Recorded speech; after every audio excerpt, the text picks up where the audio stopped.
Hello and welcome to Wade's World, the Deadpool podcast. I am Phil, and joining me, maybe not too much longer from Canada, is... Hey y'all, it's Lilith Hellfire. Yeah, I'm ready to go home, guys. I'm ready to get that Florida sunshine and subtropical plants.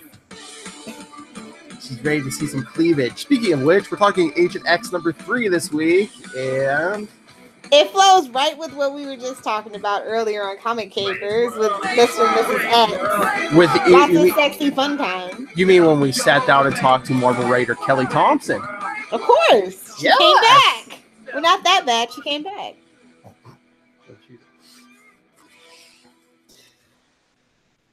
Agent X isn't as bad as I remember, honestly. It's a lot of fun for the first 5 issues. Well, I mean, it can't be that bad. It's Gail Simone. True. The next female writer we want to speak to. Yeah. We forgot to ask Kelly Thompson to put in a good word for us. Does she know Gail Simone? I think everybody knows everybody at this point. Hey, I controlled myself when I didn't blurt out, can you get us Bendis' number? Just tell him to follow so we can direct message him. Oh God. So Agent X number 3 and Soldier X number 3 is up for discussion today. We're gonna start with Agent X because it's the better, superior book. Alex Hayden, sexy mama. I love that t-shirt on him. Why do you have one? No. My grandma does though. Well, you were saying about all the tight clothes, but that's because they're wearing Sandy's clothes because Punisher took their clothes last issue. Yeah, I know, but even the villain, quote unquote, is tight boob sweater. It's like looking at Peg Bundy. No, not that I mind, you know. Yeah. I don't even mind gratuitousness of it all. What villain? I said quote unquote. Oh, yeah. The one asking for the hot dog with everything. Hey-o! That's what she said. It's Wade's World. Unleash your inner 10-year-old boy. A lot of hot dog jokes. I enjoy where they kind of get to the park and she's all like, this whole place needs a wet wipe. And then he like goes, hey, do you like riding horses? Redneck heaven. And I'm just like, I don't think it works like that. I don't think this is how any of this works. The amusement park.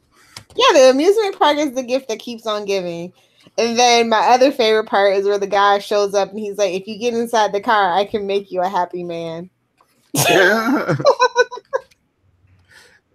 And Alex even says, I hope you mean something different from the way that sounds. This is like, if this book wasn't written for Wade's World, I don't know what it is. And what's with him? So like many innuendos. What's with the frozen hot dogs? Don't be Meg from Family Guy.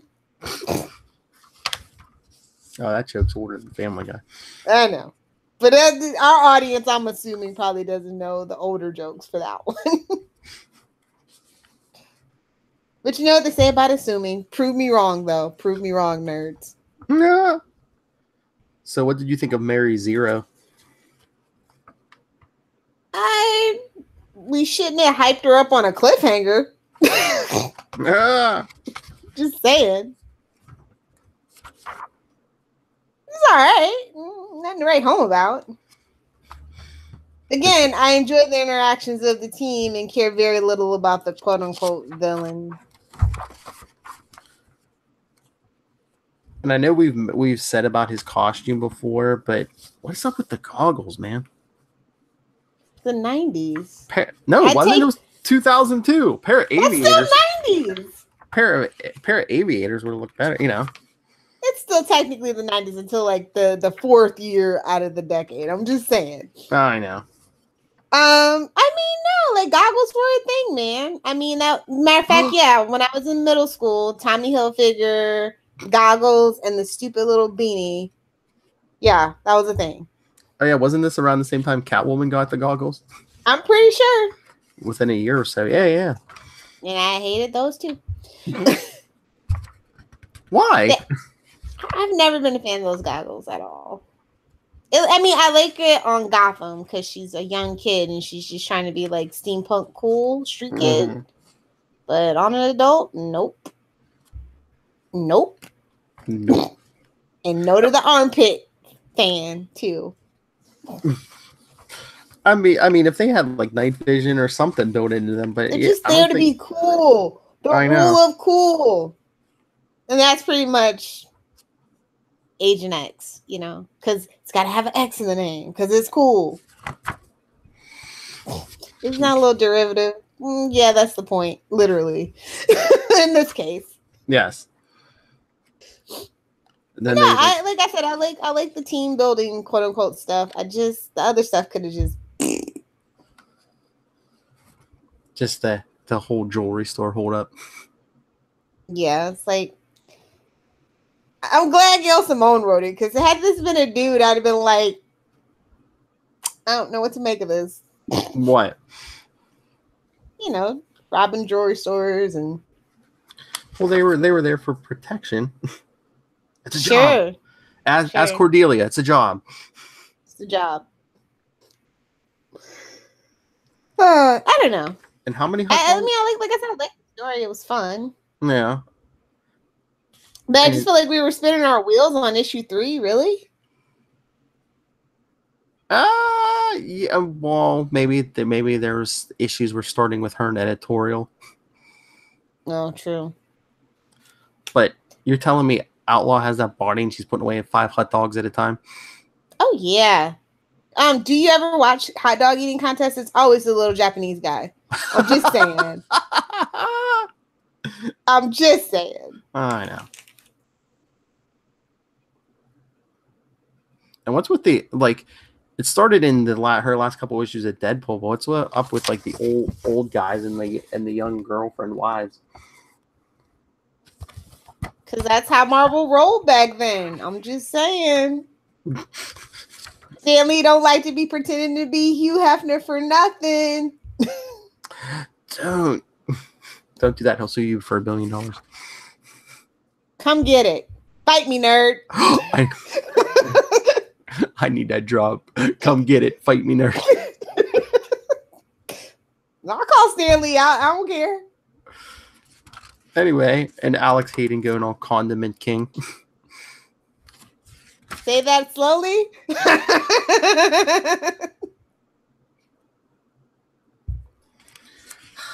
Dirty girl.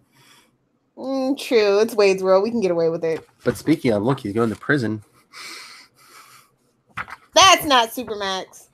She's like, you're the only person who ever saw me. So what? That was like her mutant power that no one noticed her. Again, that's just if it was a dude writer. I don't know. I don't know how I would feel about that power. It reminds me of that Buffy episode. I was gonna say that's your power, but it's just you don't leave your house. Yeah, I have the superhuman fortitude to not ever want to leave my house unless it's absolutely necessary.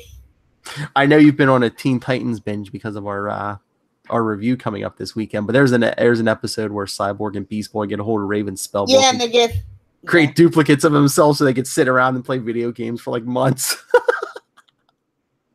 I've actually seen that on YouTube. Yeah, be you cloning yourself. Get out there, good work. If only I was Lex Luthor rich. I just can't put my finger on it. Like I said, I like it, but it's in my mind, it's like a B+ issue. Mm-hmm. And I don't know what's holding it back. I like the dialogue. I liked most of the stuff, except for the jewelry store stuff. Well, it's like they rebooted this supposedly because Deadpool wasn't doing the numbers, but it's like... Was this really doing the numbers? At least Deadpool was like doing big things. It's like, really? You're guarding a jewelry store? I mean, I guess it was a different direction, but At least like Deadpool. I don't think Deadpool. I mean, Deadpool's an assassin, yes, but that's not technically really grounded. Do you know what I mean? This is very grounded. Oh yeah. This is like Green Arrow. I'm guarding my neighborhood grounded. So whose idea was this? That this will bring in the numbers. Let's get a Deadpool, but more serious. Said no one ever. The jokes won't sell. Well, that, like I said, the best thing about this book is the dialogue for sure. Yeah. I mean, who doesn't love sexual innuendo? So, were they hinting around that, like, I guess, just real quick, was Sandy and Taskmaster like a couple, maybe? They were a thing. They heavily, almost damn near explicitly implied it. Well, I know after the big fight at the beginning of this episode, he's like, I'm going to get, it's like, get your stuff and get out, so. Yeah. I mean, I'd rather see, if we're going to do a comic book, I'd rather see, like, Sandy and Taskmaster make a go of it, to be honest. Hey, man, Taskmaster can imitate any physical whatever he sees. Oh, man. Why would you ever break up with that? Pornhub. This podcast is not sponsored. I don't know if they're welcome because we are a family media group here. We could put a sign in the back. We don't. You'll never hear it on the pod. You'll never hear it. Sign behind me. You don't get it. It's behind me. You'll never hear that. You'll never hear it on the podcast. But the YouTube people don't know. Oh no. And it'll be in the show notes. That's right. Come on. Yeah, like I said, this is a solid B+ story. I love Sandy, and I actually like the Sandy Taskmaster dynamic from last issue, and I feel like that's broken now, and I'm a little disappointed with that. Yeah. I don't know. It couldn't last forever, though. It's probably a B- for me. It just seemed like kind of slow. Like I said, if you want a Deadpool story, I don't know, it's too grounded. I mean, I'd rather us just spend all our time at the amusement park at that point. Well, that's what I was about to say. Yeah, we got like a quick flash of the amusement park, but then it's like, well, let's go guard this jewelry store. Well, Sandy's making her money. That's all that matters. We're rooting for Sandy to make her money. True. So yeah. Like I said, I talked about all the things that I liked. And I need that panel. This place needs a wet wipe. Because I've walked into places definitely and go, Welcome to Wade's World. This place needs a wet wipe. I'll keep that thought to myself. Let's move on to Soldier X number 3. What the hell in Dostoevsky and Tolstoy misery was this story? I'm like, Crime and Punishment and Anna Karenina. What the hell is this? And just from page 1, innuendo. I mean, come on. That recap page. It was the best thing about this book. Blacksmith in bed. Ugh. I'm tired of Blacksmith. I'm just saying. Go back to Nate Gray, where I will never have to see you again. No, he wanted to kill Nate Gray. I know. Maybe he'll succeed. Shut up before I send him after Ben Reilly next. Anyway, you shut your mouth. I honestly, I don't get this story at all. Why is this in a Soldier X book? He was rescuing the healer girl. I get it, but it's just why are you depressing me? I don't read comic books to be depressed. I guess it's just it's a whole nother world over in that Russia area. I've been in Eastern Europe and it's not that depressing. I promise you it's not. In 2002, it definitely was not that depressing. It was actually more exciting because of things politically wise. But anyway, I don't know. Yeah, I know. My question is, what's with these two quote unquote SHIELD agents who just seem like, two cops from a bad buddy calling? buddy cop movie. Because that's what this book is. It's just cliche after trope after cheesy, forlorn dialogue with grotesque artwork that does not suit the story. Yeah. In a Messiah complex. I mean, we got rid of Cable's powers. Now we have another Messiah complex. I mean, the powers are still there. I'm pretty sure the power. I mean, I think he said just dormant or inactive or out of control. Yeah, he can't control telekinesis. Now, funny enough, I love that I can actually bring this around to Judging Amy. This reminds me of an episode of Judging Amy where a little boy was thought to be a stomata and people would bring him in, but he was like in a coma, but like a vegetative state. And they were just keeping him that way because people would come and pay them so that they would heal him. And that's what I was kind of thinking of in this issue. So yeah, I was just like, that's so weird that I can relate this to Judging Amy. Makes it a C+ instead of a C-.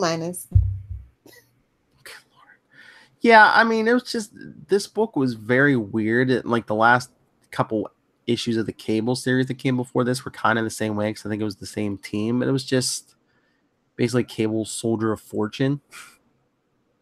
Yeah. And it's like you went to the trouble putting slapping an X on every cover so you could be closer related to the X-Men, but this bears no resemblance to any other X-Men book.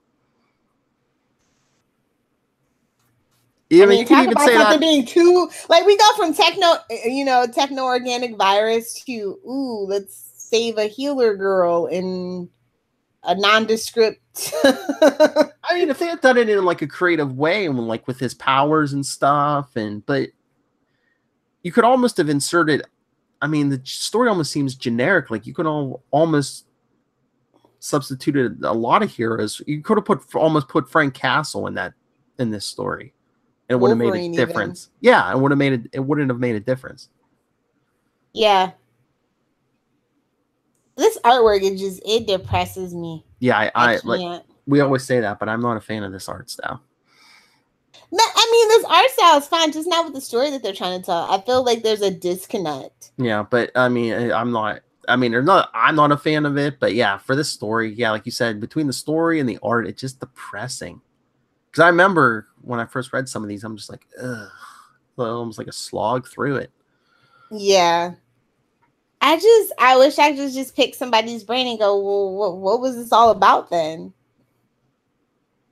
It's like they kind of wanted something different, but again, why are you going so far off in left field when you go to the trouble slapping an X on the books? You want it to be closer related to the X-Men, at least. You should be in space if that's the case. At least in customers' minds. Yeah, or it's Cable. Do some time travel. Yeah. Something. I remember it does get slightly better towards the end. Yeah. And I'm just, pushing through at this point. Plus, I think they change art styles too, don't they, towards the end of the series too? I think that's why I think it gets better, yeah. Yeah. So like I said, it's a C+. Generous, very generous. Mm-hmm. I mean, this would have been better as just like a short story or something. Like, I don't know why this isn't a comic book form. Like, I just don't know why. Yeah, like they could have taken a couple of these issues and condensed it to 1 or 2 issues. This is like a backup. Like I said, we really don't need those SHIELD agents. Do we even care about the cliffhanger? Like, static pages? Really? And like the guy who shows up in the last page is like very weird looking. Like I remember the first time I saw him, it's like, shouldn't he be like in a forge somewhere making Thor's hammer or something? It definitely did give me hype for the next issue. I'll tell you that much. And that's what that page is for. Hype.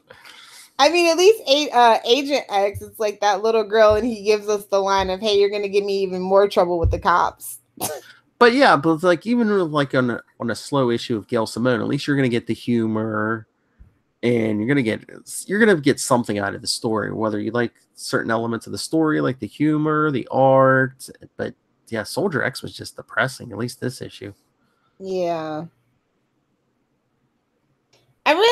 I don't know. Like, it just is not for. This is not for cable. And the numbers showed it, Mm-hmm.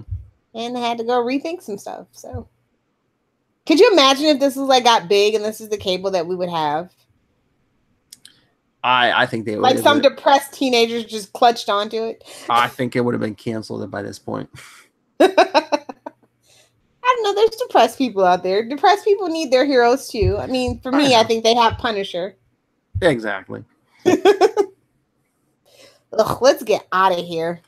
All right. Well, Lilith Hellfire. If all people's depressed, happy, as long as they leave you alone, not get you out of your house, where can they get a hold of you? You guys can at me at Lilith Hellfire. If you guys want to talk about being depressed and grounded, we can talk Arrow.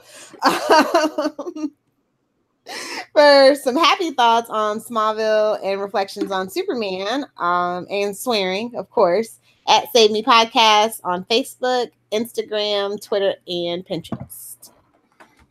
Although, guys, the podcast is delayed, please do remember I am Misty Knight right now, and I haven't learned how to use my bionic fingers. So it's a little delayed, but it's coming. Oh, and I forgot, if you want to get a hold of us, wadesworldpod@gmail.com, facebook.com/wadesworldpodcast, @wadesworldpod, and @CL Sidekicks on Twitter. We're on Instagram, Wade's World, and Capes and Lunatics Sidekicks, and the voicemail 614-382-2737. That's 614-38-Capes. Chimichanga time. Excelsior. I think I heard that in a song somewhere before. Oh God, never listen to the first episode of this. Oh, when we sang it? We came up with that song on the spot. And we were with Esser. The Charlie Esser, not the Tristan Esser. We should only be so lucky to have Toxin Gamer 13 on this podcast. I was gonna say we were with the professor, not Toxin Gamer 13. Probably in another 10 to 20 years we'll be the writer on whatever Venom series is out. I mean, hell, let the kid write the next Venom movie for all I can. It can't be any worse than what those other professionals do. Venom ripping the heads off zombies, yeah. Maximum effort in the Esser household.